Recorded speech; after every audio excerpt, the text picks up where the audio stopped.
Hello, my friends. It is mid to late July in Northeast Kansas. So that means sweet corn's ready. See Barley? He's my buddy. He does about everything on the farm with me now. So a couple days ago, we were invited to go pick corn from my husband's cousin's sweet corn patch.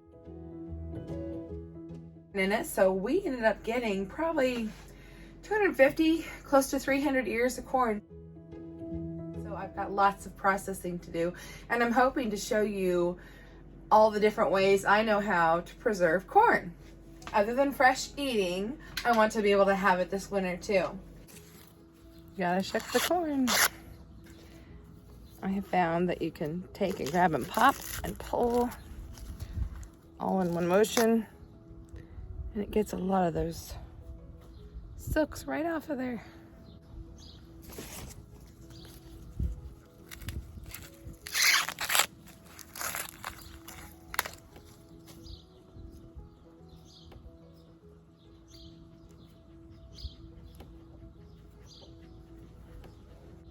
On to the next. The more that you can get done outside, the less mess inside. Let me show you what we did. Started out over there, but the shade moved, so we came over here. Got quite a bit done. Quite a bit to go. See you in the house on the next step.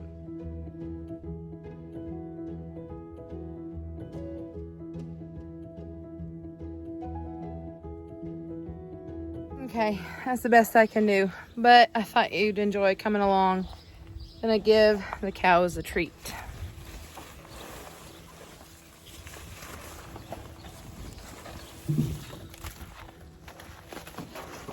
Oh, Beefy, did I scare you, babe? I'm sorry, Beefer.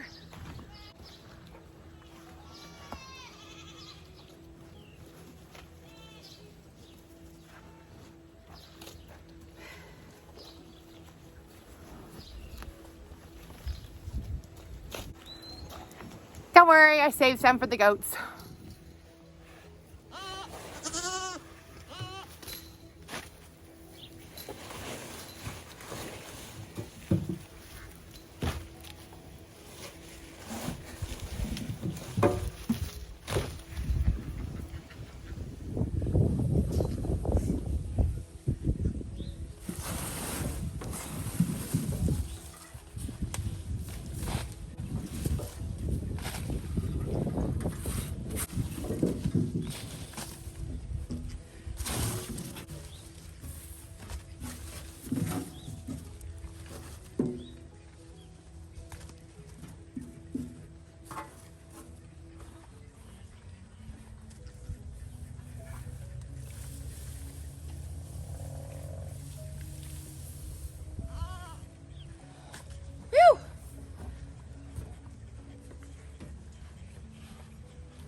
We're getting ready to put up a whole bunch of sweet corn.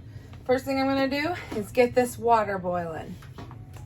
I've started here. I've got about 24 ears of corn, and I've got water getting ready to boil in here, and I'm gonna blanch. So no matter how I preserve it, from my understanding is if you go ahead and blanch it first, that you'll be able to kind of lock in those nutrients, and it'll be a better product after you freeze, dehydrate it, freeze dry, can it, whatever. You can raw pack corn, but I figure I'm gonna go ahead and have to be boiling anyway. This is probably how I'm just gonna go ahead and do most of it. I just know some of you are gonna ask me, oh, wherever do you get a pot that size? I mean, this thing is, it's a good sized pot with the insert. Now you can get pots like this just about anywhere, but I've not seen the insert. That's actually something that I had purchased from a good friend, and I have no idea where she got it. Super handy. Okay, y'all, I am back. Looky here, we have boiling water.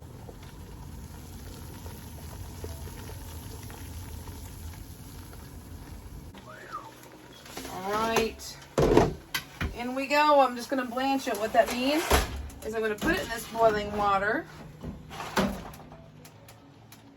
And then when it reaches a boil again, I'll let it go for a couple of minutes. And then I'm going to take it and put it in that hot, I'm going to take the hot corn and put it in the cold water so that it can cool it down quickly and we don't overcook it, because the last thing you want is chewy corn. Okay. You can kind of see that the corn has changed colors. I do not want to burn myself. So grab this handle, and you can't see it, but on the floor here, I have a bath towel so that when I take this over to the sink, inevitably I'm going to have some drippage.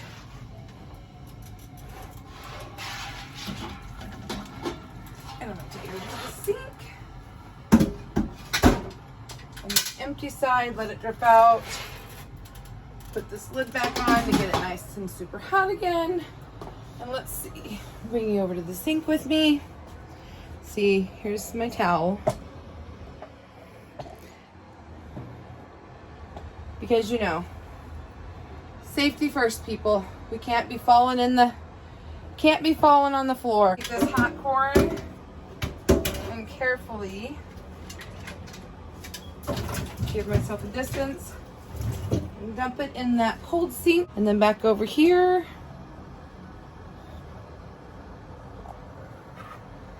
And we are going to fill this back up with another 24 years. A little trick for you.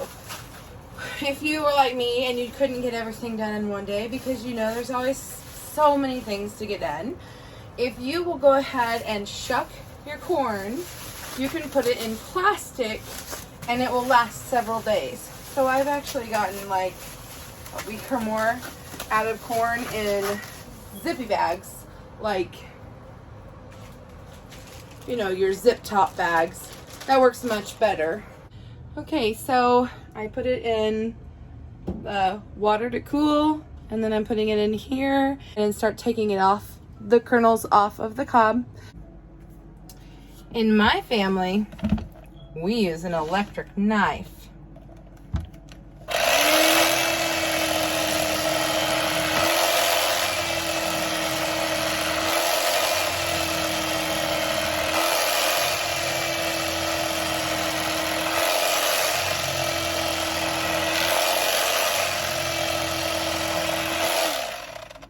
Just how fast and simple was that?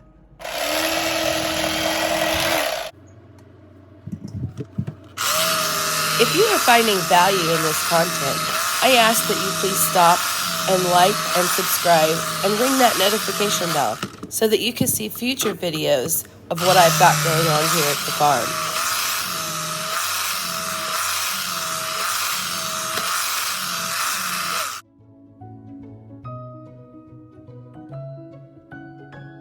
So there are several ways that you can preserve most foods. You can freeze, you can can them, you can freeze dry, you can dehydrate, and you can ferment. I won't be fermenting today. The last memory I have of fermented corn, not so good. My grandpa used to make this stuff called stink bait so he could go fishing with it. Let's not do that today. Reached a point where I'm caught up enough where the corn still needs to boil yet before I can get it to the sink. So we're going to take a quick minute here and we're going to fill up these freeze dryer trays. I'm going to do that first because I know without pre-freezing, this is going to take a long time. It'll probably take a few days. You can put a maximum of 2.5 pounds of weight on each tray because I have the medium harvest right. Okay, so I need to zero this out.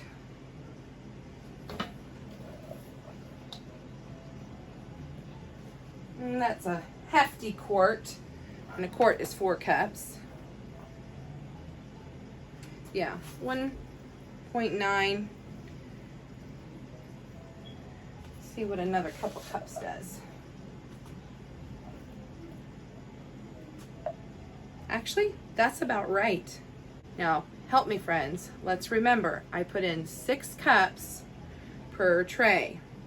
I have heard of people putting 8 cups in the large tray, so that's probably about right.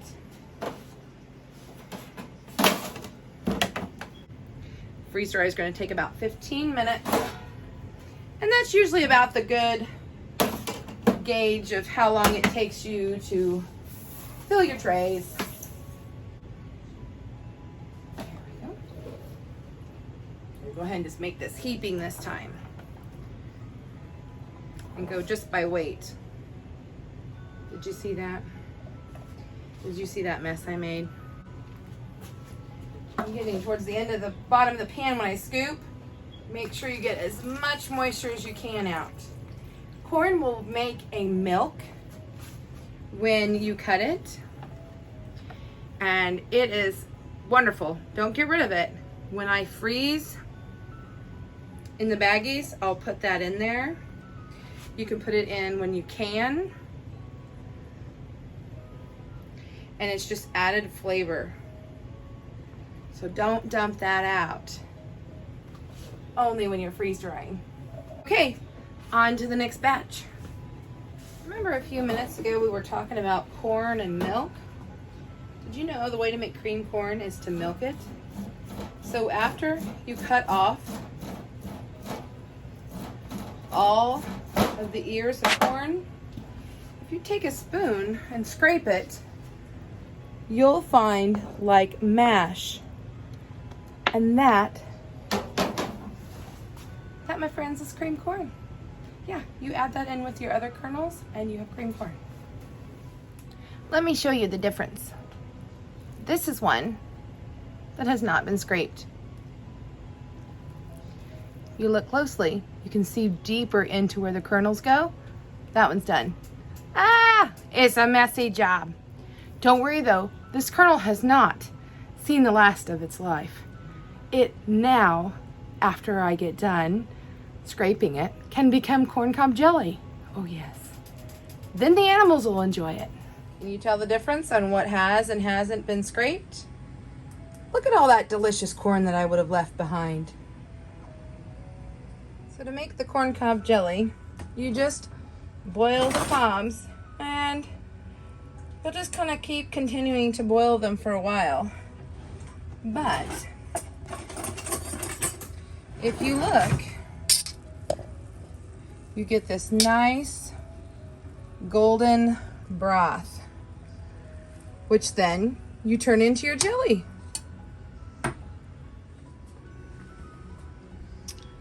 Corn, corn, more corn.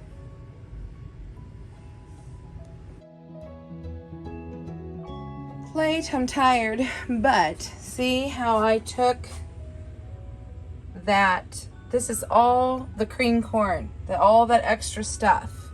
And you can find a recipe on how to safely can it in most canning books. Here's the cream style corn, and just follow directions on boiling the water and doing all the stuff.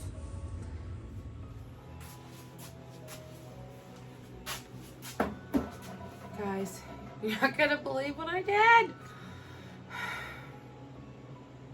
I was so proud of myself. I had the freeze dryer going first. Had to wait the 15 minutes for it to cool. I kept looking over there thinking, oh, the screen doesn't look right, but I just kept working away. Hours have passed now. I hadn't started the freeze dryer.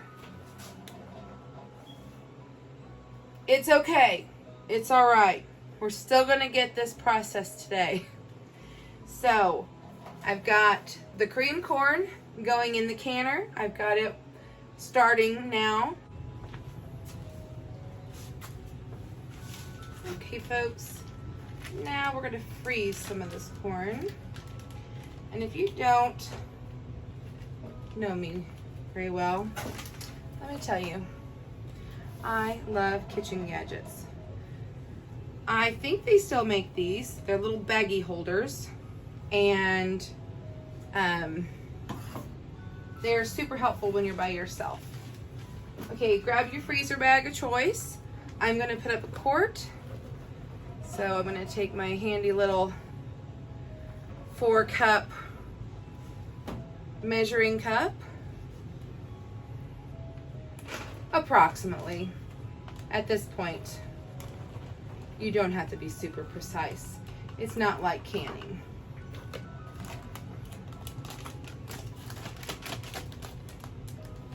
Squeeze out as much of the air as you can. Flatten it. So much easier to freeze. If you have the room in your freezer, go ahead and just put it in on your cookie sheet and put the cookie sheet in the freezer, and then later you can stand them up in the side door or whatever. But that's just a little tip for you if you have the freezer space. I'm running short on freezer space this year, and so that's why I want to try to preserve in several different ways. One of the reasons I actually am looking forward to trying new things, and so that's part of it too. I've never dehydrated corn, so I'm looking forward to doing that. And of course, I've never freeze-dried corn because I just haven't had thing long enough, but I have heard that it makes an excellent snack, and I cannot wait to give it a try. We love corn.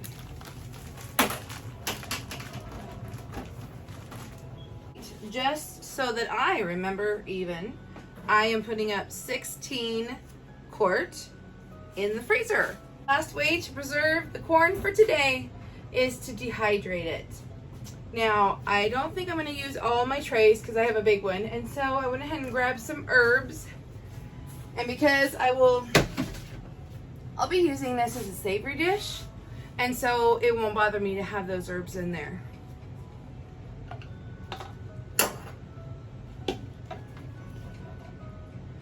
I just want to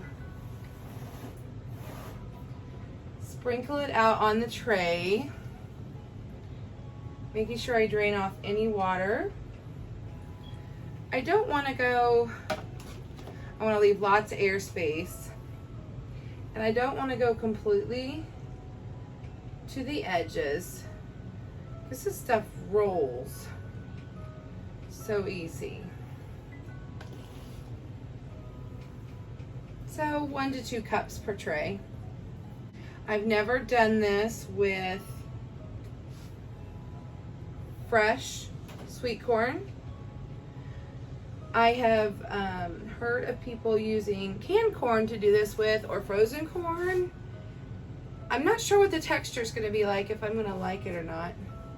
But we have to give it a try, right? Okay, ready to go in the dehydrator. I was able to get 3 trays with the leftovers, and there was about a pint each, so that's 3 more pints of corn.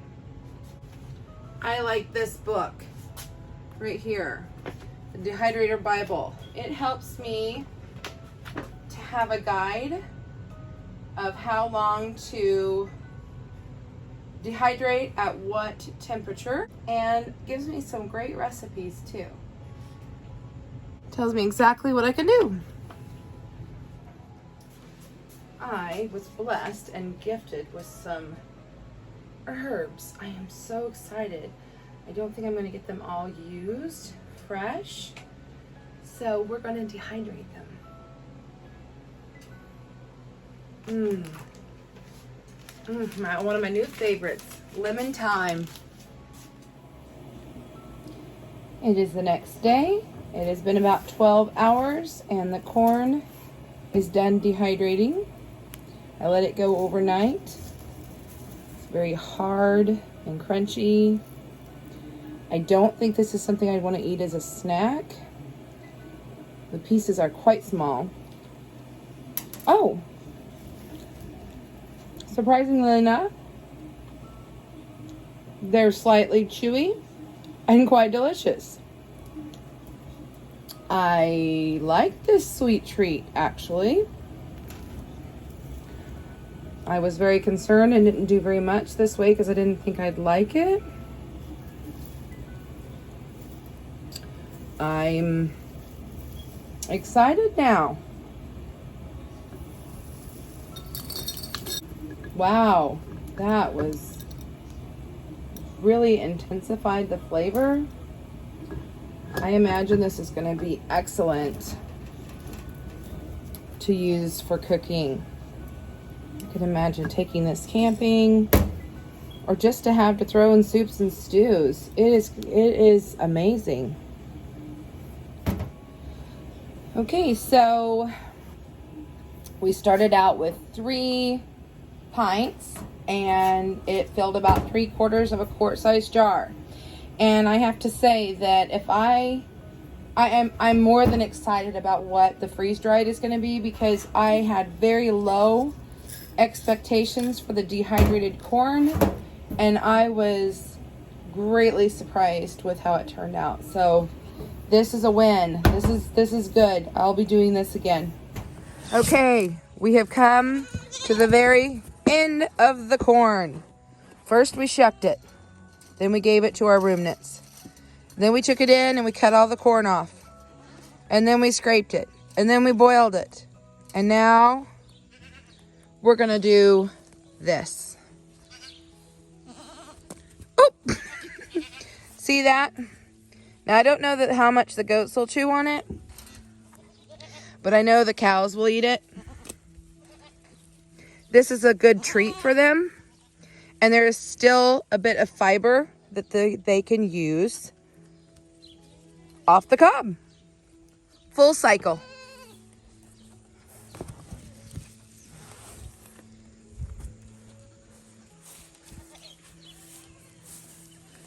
Ooh, you want one? You want one? Everybody wants one?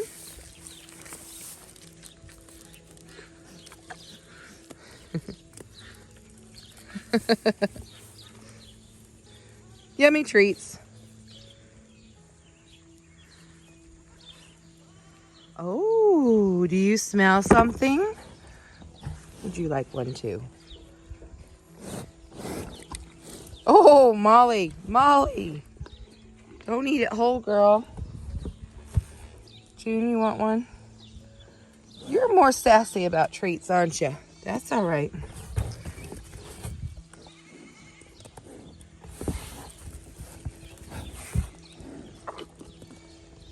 How about you, beef? You want to try one? Unsure? Oh, yes. Yummy. We're getting a beautiful rain. It makes for a bit of a mess, but we need it. And some more? Yum, yum. A couple days, and it's time to finish up this corn project.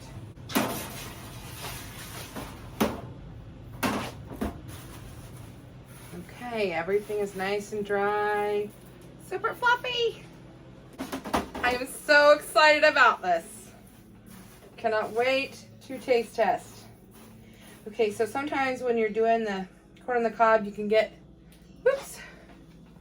you can get like a grouping. I'm gonna try that. Yeah. Oh, that's awesome. I knew it would be good because I was so impressed with the dehydrated that I knew this would be awesome. Oh wow, guys.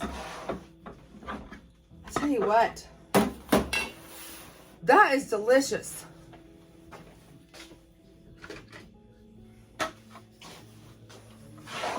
I got a new toy. I got this funnel. So handy. Because you can set the tray right in there. Amazon. I've got to get better about this. I have an associate's. I am an Amazon associate. I just haven't been active. Years ago, I used to have a blog where I would write little articles. And I had that all figured out. I just haven't figured out how to attach it to the YouTube. So, you know, one of these days I will learn. I'll have time to sit down at the computer and figure everything out. But how I have chosen to store the majority of this for now is to just put it in some mason jars that I have, and I will seal it with a vacuum sealer. You can do that with the attachment. And then anything left, I will put in a vacuum seal bag. Yeah, another win.